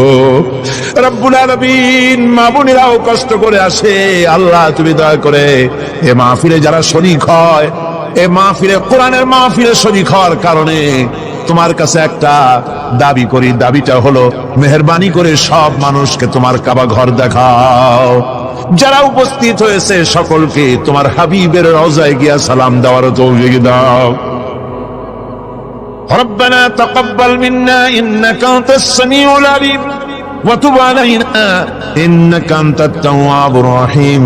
সুবহানা রাব্বিকা রাব্বিল ইজ্জাতি আম্মা ইয়াসিফুন, সালামুন আলাল মুরসালিন, আলহামদুলিল্লাহি রাব্বিল আলামিন। ওয়াজআল আখিরা কালিমাতিনা ইনদাল মাউত লা ইলাহা ইল্লাল্লাহু মুহাম্মাদুর রাসূলুল্লাহ। আসসালামু আলাইকুম ওয়া রাহমাতুল্লাহ। মালাকুল মউতকে আল্লাহ পাক জিজ্ঞেস করবেন, কে এখন বেঁচে আছে আর কারা বেঁচে আছে? তিনি বলবেন, হযরতে জিবরাইল, হযরতে মিকাইল, হযরতে ইসরাফিল। আল্লাহ পাক নির্দেশ করবেন, এদের জান কবজ করো। ইসরাফিল, মিকাইল জান কবজ হবে। হযরতে জিবরাইল আমিন শাদীদুল কুওয়া, প্রচন্ড ক্ষমতা আল্লাহ তাকে দান করেছেন। সুবহানাল্লাহ বলে। দুনিয়ার সব নবীদের কাছে বাণী বহন করে নিয়ে আসছেন পূর্ণ অথেন্টিসিটির সাথে। সুবহানাল্লাহ। আল্লাহ পাক যাকে বলেছেন রূহুল আমিন, নবী করিম সাল্লাল্লাহু আলাইহি সাল্লামের মেরাজের রাত্রে যে কথা বলা হয়েছে, ওয়ালাকাদ রাহু বিল উফুকিল মুবিন, পশ্চিম দিক বলয় তিনি যা দেখতে পেয়েছিলেন, তাফসীর বলছে হযরতে জিবরাইলের পূর্ণ আকৃতিতে নবী করিম সাল্লাল্লাহু আলাইহি সাল্লাম তাকে দেখতে পেয়েছিলেন। হযরতে জিবরাইল যখন দুনিয়া আসেন, কোন কোন কিতাবে লেখা হয়েছে 600 ডানা আছে তার, দুই ঝাপটায় আকাশ থেকে জমিনে চলে আসেন। সুবহানাল্লাহ। হযরতে জিবরাইলকে আল্লাহ পাক বলবেন তাকে মওত দাও, হযরতে জিবরাইলও বিদায় হয়ে যাবেন। আল্লাহ প্রশ্ন করবেন, এখন আর কে বাকি? মান বাকিয়া ইয়া মালাকাল মউত। মালাকুল মউত বলবেন, আল্লাহ তাআলা এখন তোমার সামনে আমি দাঁড়িয়ে আছি, আর কেউ নেই। আল্লাহ পাক বলবেন, মুত ইয়া মালাকাল মউত। আল্লাহু আকবার। মুত ইয়া মালাকাল মউত, মরে যা, মরে যা। মালাকাল মউত মরে চলে যাবে। এরপরে আর কেউ নাই। আল্লাহ রাব্বুল আলামিন এই অবস্থায় কত বছর কত কাল চলে যাবে আল্লাহ পাক ভালো জানেন, কেউ নাই। আজকের রাজত্ব কার? আল্লাহ প্রশ্ন করবেন, আজকের রাজত্ব কার? আল্লাহ পাক আওয়াজ দিবেন, বলবেন, আজকের রাজত্ব কার? কোন জবাব নাই, আকাশের নাই, জমিনের নাই, আকাশও তো নাই, কারো কোনো জবাব নাই। আল্লাহ পাক বলবেন, লিল্লাহি ওয়াহিদুল কাহ্হার। আজ একমাত্র রাজত্ব হচ্ছে পরাক্রমশালী আল্লাহ রাব্বুল আলামিনের। আল্লাহ পাক বলবেন, ইয়া দুনিয়া আইনা শিজারুকি, হে পৃথিবী তোর গাছগুলা কই? ইয়া দুনিয়া আইনা জিবালুকি, হে পৃথিবী তোর পাহাড়গুলা কই? আইনাল জব্বারিন, স্বৈরাচারেরা কোথায়? কারো কোনো জবাব হবে না। আল্লাহ পাক এরপরে আবার মানুষগুলিকে চিন্তা করবে, সুবহানাল্লাহ। ওয়াইজাল কুবুরু বুসিরাত, যা কিছু মাটির মধ্যে লুকায়িত ছিল সবগুলি আল্লাহ পাক বের করে নিয়ে আসবেন। হাসরের ময়দান হবে, উপস্থিত হবে সমস্ত মানুষ, কেউ পলায় থাকতে পারবে না কোথাও। কুমিরে যারে খাইছে, বাঘে যারে খেয়েছে, আগুনে যারে পোড়াইছে, পানিতে যে পৌঁছে গেছে, পোকামাকড়ে যারে খেয়েছে, কোনো পথ নাই। সবাই আল্লাহর দরবারে উঠবে, পায়ে জুতা নাই, মাথায় কাপড় নাই, পরনে কোনো কাপড় চোপড় নাই, উলঙ্গ উলঙ্গিন। উম্মুল মুমিনিন হযরতে আয়েশা সিদ্দিকা রাদিয়াল্লাহু তাআলা আনহা, নবী করিম সাল্লাল্লাহু আলাইহি ওয়াসাল্লামের জবান মোবারকে এটা শুনে কেঁদে ফেললেন। বললেন, ইয়া রাসূলুল্লাহ, আমারও কি সেই অবস্থা হবে? তিনি বললেন, হ্যাঁ। উম্মুল মুমিনিন বললেন, ইয়া রাসূলুল্লাহ, তখন কি আমার শরম হবে না? আল্লাহর নবী বললেন, কিয়ামতের এই বিভীষিকাময় দৃশ্য দেখে মানুষ মানুষের দিকে তাকাবার কোনো হুঁশ থাকবে না। সব মানুষ উপরের দিকে তাকায় থাকবে, নিচে তাকাবার কারো কোনো ক্ষমতা থাকবে না। মানুষ অস্থির হয়ে যাবে। সেই হাসরের ময়দান বিচারক আল্লাহ রাব্বুল আলামিন প্রত্যেকটি মানুষকে তার কৃতকর্মের জন্য হিসাব দিতে হবে। আল্লাহ রাব্বুল আলামিন বলেন, পরকালীন জীবনের ব্যবস্থাপনাটা কেমনে হবে শোনো। ইন্নাস সামআ ওয়াল বাসারা ওয়াল ফুআদা কুল্লু উলাইকা কানা আনহু মাসউলা। কিয়ামতের দিন প্রত্যেকটি মানুষকে তার শ্রবণ সম্পর্কে, তার দৃষ্টি সম্পর্কে, আর অন্তঃকরণের কল্পনা সম্পর্কে প্রত্যেকটি ব্যাপারে আল্লাহ পাক জিজ্ঞাসা করবেন। কান দিয়েছিলাম, কি শুনেছ? যা শুনছো তা আমল করেছো কিনা? আমার নিষেধ করা জিনিসগুলি শুনছো নাকি? কান, কানের জবাব দিতে হবে। কান আল্লাহ পাক দিয়েছেন, সুবহানাল্লাহ, আল্লাহ পাক দিয়েছেন কান। এই কান দুটো যার নাই, কান আছে শুনতে পায় না, কত বড় কষ্টে আছে সে। মানুষের চিল্লায় কথা পায়, সে বুঝেই না। আছে না এমন? এই কানের সম্পর্কে প্রশ্ন করা হবে, শ্রবণ সম্পর্কে, দর্শন সম্পর্কে প্রশ্ন করা হবে। যা দেখতে নিষেধ করেছি সেগুলো দেখছো নাকি? এর শুকরিয়া আদায় করেছো নাকি? দুটি চোখ, এর শুকর আদায় করা কি সম্ভব ভাই? আদায় করা সম্ভব? এই দুটি চোখ যদি না থাকতো, আমার গর্ভধারিণী মাকে দেখতে পারতাম না। এই সুন্দর চোখ দুটি যদি আল্লাহ না দিতেন, আল্লাহর এই সুন্দর সৃষ্টি দেখা থেকে বঞ্চিত হয়ে যেতাম। আল্লাহকে বলি, মনিব, হে বিশাল আকাশের মালিক, তুমি দয়া করে না চাইতে আমাদের শরীরে যা দিছো নিয়ামত, মৃত্যুর আগে সিনায় নিও না। দুটি চোখের শকর আদায় করতে পারবো না। চোখের মধ্যে পানি আছে, কান্নার পানি না, সবসময় চোখে পানি আছে। চোখে আমরা পলক দেই না? কত কুদরত আল্লাহ পাকে। এই পৃথিবীতে দিনে রাতে অসংখ্য পলিউশন, রোগ জীবাণু সমানে উঠতেছে। এখন যদি মাইক্রোস্কোপ যন্ত্র এখানে থাকতো, তাহলে দেখতেন এই পরিবেশটা কত দূষিত, কত পলিউশন, কত জার। এগুলি নাকের মধ্যে দিয়ে পেটে যাচ্ছে, চোখের মধ্যে ঢুকতেছে। ক্রমাগত চোখের ভিতরে ধুলাবালি ঢুকবে, আর পরিষ্কারের কোনো ব্যবস্থা যদি না করা হয়, চোখের দৃষ্টি নষ্ট হয়ে যেতে পারে। এই জন্য আল্লাহ রাব্বুল আলামিন চোখের ভিতরে মেডিসিন রূপী এক প্রকারের পানি রেখেছেন, আর অটোমেটিক চোখের পাতা ওঠানামা করে প্রতি মুহূর্তে চোখকে ক্লিন করে দিতেছেন।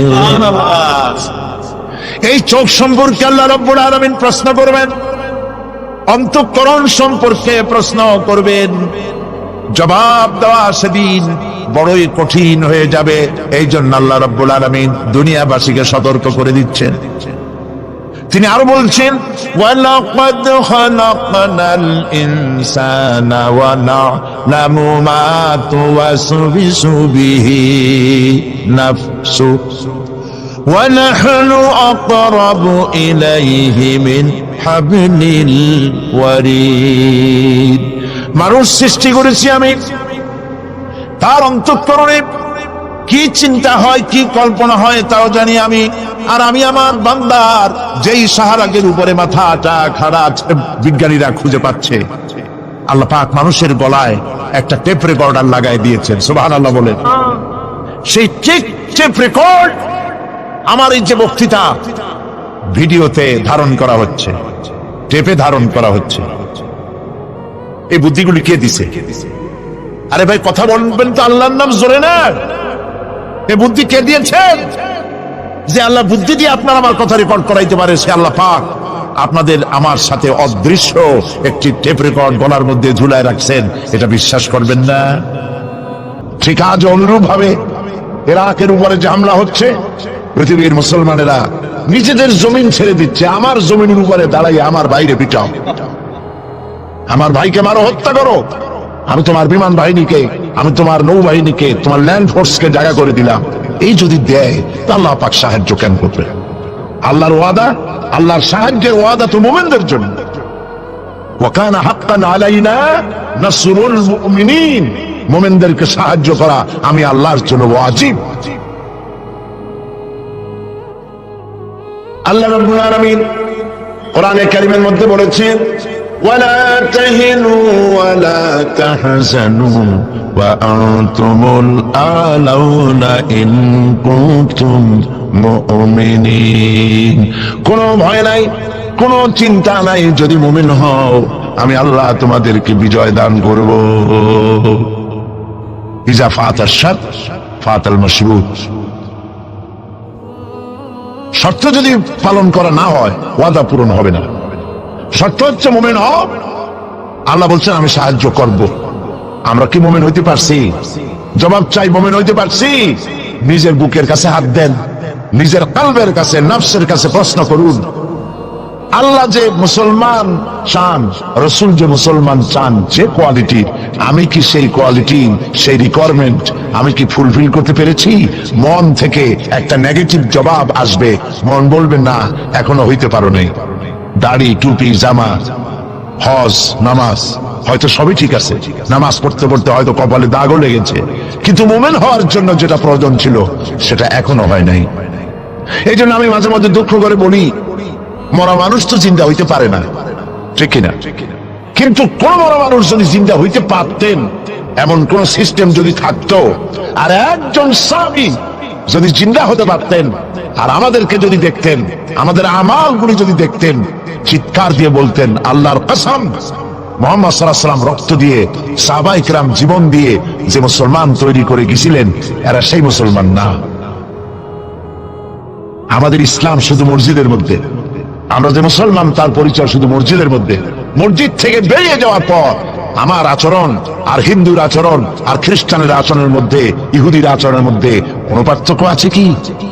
বরং আমি তো আরো বাড়িয়ে বলবো, এক ধাপ এগিয়ে, এই পৃথিবীতে যদি চ্যালেঞ্জ হয়, কম্পিটিশন হয়, পৃথিবীতে সব থেকে বেশি মিথ্যে কথা কারা বলে? জবাব রূঢ় হলো বাস্তব, জবাবটা হচ্ছে মুসলমানেরাই। ওজনে কম দেয় কারা বেশি? মুসলমান। খাদ্যে ভেজাল দেয় কারা বেশি? মুসলমান। তাহলে আল্লাহর রহমত আমরা কেন পাবো? এই জন্য কোরআনে কারীম যে উদ্দেশ্য ছিল, আমরা সেই উদ্দেশ্যকে পূরণ করতে পারি নাই। কোরআন শরীফ, সুবহানাল্লাহ, সুবহানাল্লাহ, কোরআন একটি বর্ণ মুহাম্মদ সাল্লাল্লাহু আলাইহি ওয়াসাল্লামের বানানোর মধ্যে নাই। আল্লাহু আকবার। দেখেন না কোরআন শরীফের অরিজিনালিটি, এর অথেন্টিসিটি, এর নির্ভরতা, এর পিউরিটি কতটা 100% মিয়া বিল মিয়া কারেক্ট, সেটা হলো এই কোরআন শরীফে 114টি সূরার প্রত্যেকটি সূরার শিরোনামে আছে বিসমিল্লাহির রহমানির রহিম, একটা সূরায় নাই। কোন সূরা? কেন নাই? এই জন্য নাই যেহেতু এই সূরা নাজিলের সময় আল্লাহ পাক এটা বলেন নাই। জিবরাইল আলাইহিস সালাম যখন নবী করিম সাল্লাল্লাহু আলাইহি ওয়াসাল্লামের কাছে এটা তেলাওয়াত করে শোনায়েছেন, তিনি বিসমিল্লাহ তখন বলেন নাই। নবী করিম সাল্লাল্লাহু আলাইহি ওয়াসাল্লাম যখন সাহাবায়ে কিরামকে লিখতে বলেছেন, কাতেবে ওহী যারা ছিলেন, তখন তিনি এই সূরার প্রথমে বিসমিল্লাহ বলেন নাই, তাই বিসমিল্লাহ এখানে লেখা হয় নাই। তার মানে হচ্ছে কোরআন শরীফ বিন্যাস করা, এর শব্দ বিন্যাস, সূরা বিন্যাস, এর সবকিছুকে বিন্যস্ত করার দায়িত্ব ছিল আল্লাহ পাকের। সুবহানাল্লাহ। আল্লাহ রাব্বুল আলামিন কোরআনে কারীমের মধ্যে বলেছেন, ইন্না নাহনু নাযালনা যিকরা ওয়া ইন্না লাহু লাহাফিজুন। কোরআন নাযিল করেছি আমি আল্লাহ, আর এর সংরক্ষণের সবটুকু দায়িত্ব আল্লাহ রাব্বুল আলামিন নিজেই গ্রহণ করেছেন, আমি গ্রহণ করেছি। নাযিল করছি আমি, হেফাজত করব আমি। কে বলেন সবাই? আমি হেফাজত করব এটাকে। আল্লাহ পাক গ্যারান্টি দিচ্ছেন, ওয়ালাউ তাকাওয়ালা আলাইনা বা'দাল আকাবিল।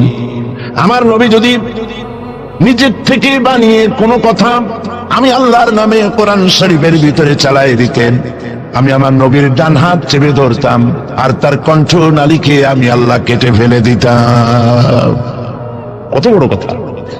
গলা কেটে ফেলে দিতাম, একটি কথাও যদি নিজের থেকে বানিয়ে বলতেন। সুবহানাল্লাহ বলেন। সেই কোরআন একটি শব্দ মানুষের নেই। আল্লাহ পাক বলেছেন, এর উপর, কোরআনের উপর থেকে, এর নিচের থেকে, এর ডান থেকে, এর বাম থেকে, এর ভিতরে শয়তানের বাতিলের প্রবেশের কোনো অধিকার নাই। যদি থাকতো এতদিনে কত বেড়া সারা করতো, সেরা বেড়া করতো, উল্টো পাল্টা করিয়া সর্বনাশ করে বাড়াইতো, ঠিক কিনা? পৃথিবীতে শত শত কোটি খ্রিস্টান পৃথিবীতে আছে। খ্রিস্টানদেরকে চ্যালেঞ্জ করুন তো, যে একটা বাইবেলের হাফেজ দাও আমাদেরকে। সারা পৃথিবীতে একটা হাফেজ চাই, বাইবেল মুখস্থ করছে, পাওয়া যাবে? যাবে না। হিন্দুদেরকে চ্যালেঞ্জ করে, কত কোটি হিন্দু আছে তোমাদের, বেদ তোমাদের ধর্মগ্রন্থ, বেদ মুখস্থ করছে, এরকম হাফেজ দাও, পারলে দিতে পারবেন? মহান আল্লাহ রাব্বুল আলামিন কোরআনে কারীমকে ইবাদত করেছেন। সূরা কমরের মধ্যে রব্বুল আলামিন বলেছেন, ওয়ালাকাদ ইয়াসসারনাল কুরআনা লিযিকরি ফাহাল মিন মুদ্দাকির। আল্লাহ পাক বলেন, অবশ্যই কোরআনে কারীমকে আমি মানুষের কাছে মুখস্থ করার জন্য আর বোঝার জন্য সহজ করে দিয়েছি। মুখস্থ করা সহজ আর বোঝাও সহজ। কিন্তু দুর্ভাগ্যজনক সত্য আরেকটি কথা আছে, সেটা হলো এই, মুসলমান দাড়িওয়ালা টুপিওয়ালা আল্লাহর মসজিদের ভেতরে বসে এক শ্রেণীর মুসলমানেরা বলে কোরআন বোঝা আমাদের কাম না, আমরা পাবলিক, আমরা কোরআনের বুঝবো কি? কোরআন বুঝবে আলেমেরা। অবশ্য এই রকমের লোক নারায়ণগঞ্জে নাই, বিভিন্ন জেলায় আছে। কোরআন আমরা বুঝবো না, বিশাল ব্যাপার, আল্লাহর কোরআন এর আমরা বুঝবো কি? এই কথাটা শয়তানের একটি ওয়াসওয়াসা। এই কথাটি শয়তানের মারাত্মক ওয়াসওয়াসা। আল্লাহ খান কোরআন দিচ্ছেন খালি মৌলানা মৌলবীদের বুঝাবার জন্য, আর কেউ এটা বুঝবে না। আল্লাহ পাক বলছেন, আমি মানুষের জন্য কোরআন বোঝা সহজ করেছি, চেষ্টা কর, বুঝতে চেষ্টা কর।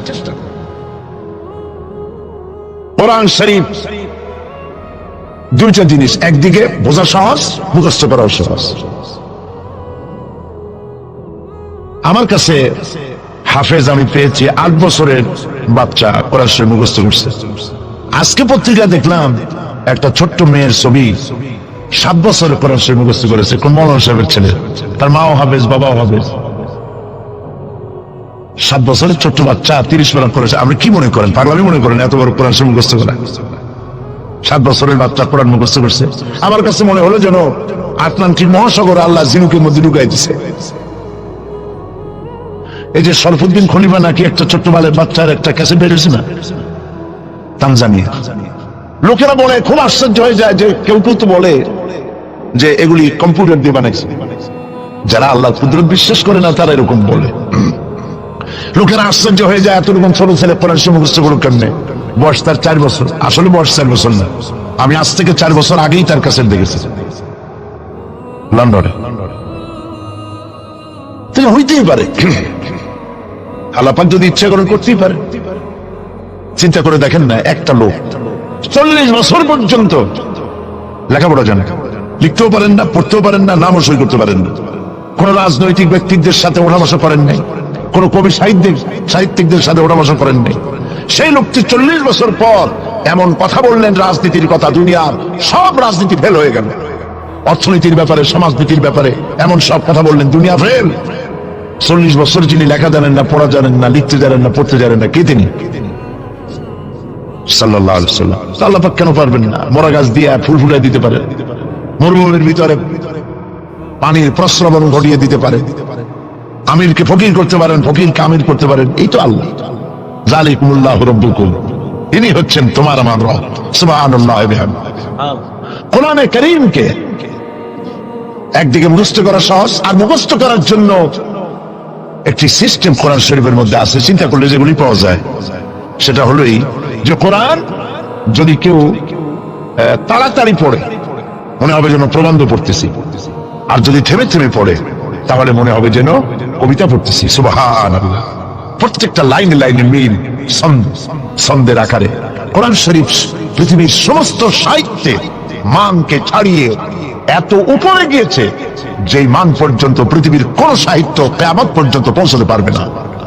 এর ফাসাহাত, এর বালাগাত, কোরআন শরীফের সাহিত্যিক মান চিরকালের জন্য কালজয়ী, এর পাশেও কেউ দাঁড়াইতে পারবে না। সুবহানাল্লাহ।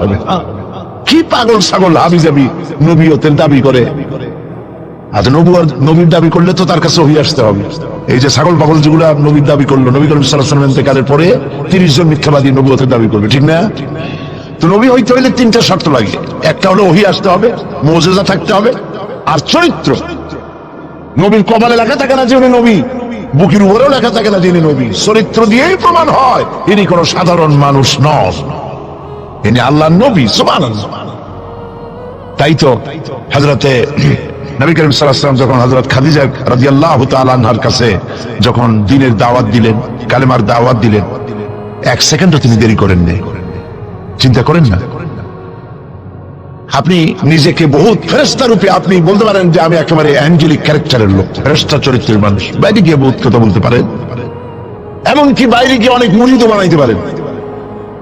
পীর সাহেবদেরকে জিজ্ঞেস করা উচিত যে আপনার বউ আপনার কাছে মুরিদ হয়েছে কিনা। বউ মুরিদ করে এত সহজ না। একজন পীরেরই দেখছিলাম একটা বইয়ের মধ্যে গল্প, বউ তাকে পীর মানতেই চায় না, বহুত চেষ্টা করছে মুরিদ বানাবার জন্য, পারেনি। একদিন বউকে কেরামতি দেখাবার জন্য সে তার রান্না করতেছিল বাইরে, ওইটার উপর দিয়ে সে উড়ে গেল। এরপরে সে নামলো, বউ তাকে দেখে বলে, দেখছো তুমি তো পীরগিরি করো, এই যে একটা লোক কেবল মাত্র পাগড়ি বাঁধতে মাথার উপর জুড়ে গেল, তুমি কি এরকম পারো? আরে বেটি, আমি তুড়ে গেলাম তোমার দেখাবার জন্য, তুমি বিশ্বাস করো না। ও, সেই জন্য তো একটু টাইট হয়ে গেছো, সোজা হয়ে যেতে পারো নাই। বউ তো তার স্বামীর জন্য জীবন দিতে পারে, তার ভালোবাসার সবটা উজাড় করে দিতে পারে, কিন্তু ঈমান আনা সহজ নয়। যেহেতু বউ, আপনি সবাইকে ফাঁকি দিতে পারবেন, আপনার স্ত্রীকে কখনো ফাঁকি দিতে পারবেন না। আপনি কোথায় যান, কত রাত্রে বাড়ি ফেরেন, কার সঙ্গে টেলিফোনে কথা বলেন, আপনার ইনস অ্যান্ড আউট, ভেতর এবং বাইরের সব সূর্যের মতো পরিষ্কার আপনার স্ত্রীর কাছে। এই জন্য নবী করিম সাল্লাল্লাহু আলাইহি ওয়াসাল্লাম বলেছেন, তোমাদের মধ্যে উত্তম সেই ব্যক্তি যে ব্যক্তি তার স্ত্রীর কাছে উত্তম। আমি আমার স্ত্রীদের কাছে উত্তম ব্যক্তি। সুবহানাল্লাহ। হযরত নবী করিম সাল্লাল্লাহু আলাইহি ওয়াসাল্লাম তিনি যখন হযরত খাদিজাকে যখন দ্বীনের দাওয়াত দিলেন, কালেমার দাওয়াত দিলেন, বললেন এক আল্লাহর ইবাদত করো, আমারে শেষ জামানার নবী হিসেবে মেনে নাও, আখেরি নবী হিসেবে আমাকে মেনে নাও। হযরত খাদিজা এক মুহূর্ত দেরি করেন নাই, সঙ্গে সঙ্গে পড়েছেন লা ইলাহা ইল্লাল্লাহু মুহাম্মাদুর রাসূলুল্লাহ। জোরে পড়েন লা ইলাহা। নজর মতো জায়গা মাহফিল করবেন তো বড় খয়রাত করতে নামবেন, ছোট্ট বাটি নিয়ে নামবেন কেন? বিরাট ঝুড়ি নিয়ে নামেন। কেউ তো বেশি দিলে তখন নেবেন কি করবেন? এই জন্য আপনি যেমন ব্যবস্থা করবেন সেরকম। আমরা তো আরামে বক্তৃতা শুনতেছি, আর ইরাকের মুসলমানদের ঘুম হারাম হয়ে গেছে, খাবার নাই। গতকাল ব্রাহ্মণবাড়িয়া বলেছি, ইরাকের গর্ভবতী নারীরা, তারা ডাক্তার সরকারের কাছে দাবি জানাইছিল যুদ্ধের একদিন আগে, বলছিল আমাদেরকে অপারেশন করে বাচ্চাগুলো বের করে দাও, আমেরিকার কাফেরদের বিরুদ্ধে লড়াই করে শহীদ হয়ে মরতে চাই।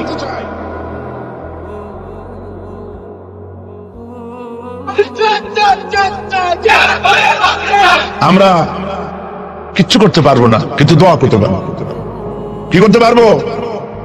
তবে দোয়া কবুল হোক আর না হোক এই নিয়ে তাড়াহুড়ো করবেন না।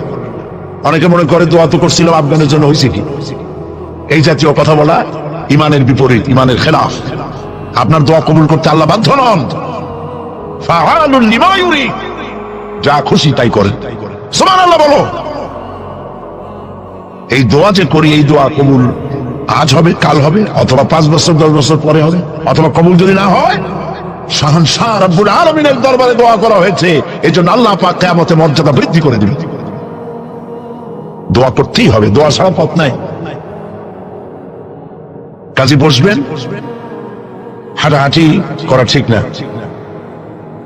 হযরত খাদিজাতুল কুবরা রাদিয়াল্লাহু তাআলা আনহা ঈমান এনে কালেমা পড়ে বললেন কি জানেন? বললেন আবুল কাসেম, হে কাসেমের পিতা, হে কাসেমের পিতা, আমি বিগত 15টি বছর আপনার সাথে ছিলাম স্ত্রী হিসেবে। আমি আপনার মধ্যে যে আচরণ দেখেছি, যে আখলাক দেখেছি, এটা কোনো সাধারণ মানুষের হতে পারে না। আপনি অবশ্যই আল্লাহর নবী, বিন্দুমাত্র সন্দেহ আমার নাই। সুবহানাল্লাহ। প্রিয় ভাই সব, সেই নবীদের জন্য 3টি শর্তের কথা বলেছিলাম। একটা হলো ওহী, একটা মুজিজা, একটা উন্নত মানের চরিত্র। ওহী ছাড়া নবী হওয়া যায় না। এই কোরআন সর্বশেষ ওহী মুহাম্মদ সাল্লাল্লাহু আলাইহি ওয়াসাল্লামের পরে। এরপরে আল্লাহর কোন ওহী আসবে না, একটা শব্দ আসবে না পৃথিবীর মানুষের জন্য। কমপ্লিট করে দেওয়া হয়েছে। আল-ইয়াউমা আকমালতু লাকুম দীনাকুম ওয়া আতমামতু আলাইকুম নি'মাতি ওয়া রাদিতু লাকুমুল ইসলাম দীনা। এটাকে কমপ্লিট করা হয়েছে আল্লাহর পক্ষ থেকে। পৃথিবীর মানুষের জন্য আর একটি শব্দ প্রয়োজন নাই। বিজ্ঞানের আবিষ্কার যত বাড়ুক, কোরআন শরীফের কিচ্ছু তাতে আসে যায় না। যদি কোন আহাম্মক বলে যে বর্তমান হলো বিজ্ঞানের যুগ, কোরআন নাজিল হয়েছে কত বছর আগে?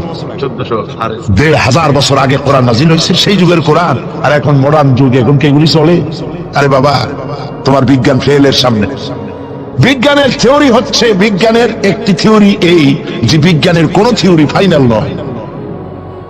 আজকে এক বিজ্ঞানী এক কথা বলে, কালকে আরেকজন আর এক কথা বলে। একদিন তো ডারউইন বলেছে এই মানুষগুলো মানুষ না, সবগুলো বান্দর। ও নিজেও বান্দর। বান্দর কেন? মানুষের নাকি দেখা যায় বান্দরের মতো। আচ্ছা বলেন, বান্দর আমার মামু হয়, শিম্পাজি আমার নানা, ওরাং ওটাং দাদা, এই বলে এর মধ্যে কোনো গৌরব আছে? এর মধ্যে কোনো গৌরব আছে? কোনো গৌরব নাই। ডারউইনের গোষ্ঠী বান্দরের গোষ্ঠী হইতে পারে, কিন্তু আমরা বান্দরের গোষ্ঠী না। আমরা আসছি আদম থেকে, আদম আসছে মাটি থেকে। সুবহানাল্লাহ। ওই সময় সে বলছিল, আমি চিন্তা করছি যে কয় বোতল খাইয়া এরকম লিখতে পারে। ওই সময় সে বলছে মানুষ বান্দর জাতি। এরপরে যারা পৃথিবীতে বিজ্ঞানী, তার সমকালীনের পরপরই যারা এসছে, তারা রিসার্চ করে বলেছে এই ডারউইনের এই কথা হলো একটা বান্দরামি। এটা ঠিক না। কারণ মানুষ যদি বান্দরের জাত হয়, তাহলে বান্দর তো পৃথিবী থেকে বিলুপ্ত হয় নাই। এখনো পৃথিবীতে বহুত বান্দর আছে। এই বান্দর গুলা, আমরা তো একটা বান্দর এরকম দেখলাম না যে কোমর পর্যন্ত মানুষের মতো হয়ে গেছে। আরো কিছু ভালো করে খাওয়াইলে তাড়াতাড়ি করে মানুষ হয়ে যাবে। অর্ধেক মানুষের মতো হয়েছে, 12 মানুষের মতো হয়েছে, অথবা মানুষ এই মাত্র হয়ে গেল বান্দর থেকে লেজ খসে গেছে। এরকম হয়েছে কোথাও? কোন জিনিসের সাথে কোন জিনিসের সিমিলারিটি থাকলে এইটা ওইটার বংশের, এটা কি করে বলা যায়? এরকম বলেছে কেন তারা? মন যা বলেছে তাই বলেছে। ইন হুয়া ইল্লা ওয়াহয়ুন ইউহা। আল্লাহ পাক বলছেন, নবী যা বলেন, কোরআনের নামে যা বলেন, সব ওহী। তিনি নফস এবং প্রবৃত্তিকে অনুসরণ করে কোনো কথা বলেন না। আমি যা বলতে বলি তাই বলেন। সুবহানাল্লাহ। সুতরাং নবী করিম সাল্লাল্লাহু আলাইহি ওয়াসাল্লামের কাছে কোরআন এসেছিল এই কারণে যে কোরআন দিয়ে তিনি একটি সমাজ বিপ্লব করবেন, তাবিজ লাগবেন, এই জন্য কোরআন আসে নাই। বোঝেন কিনা কথা? এই যে দেখুন, আমার হাতে কোরআন শরীফ একটা আছে, ছাপা হয়েছে সুলেমানিয়া বুক হাউস, বাংলা বাজার, ঢাকা।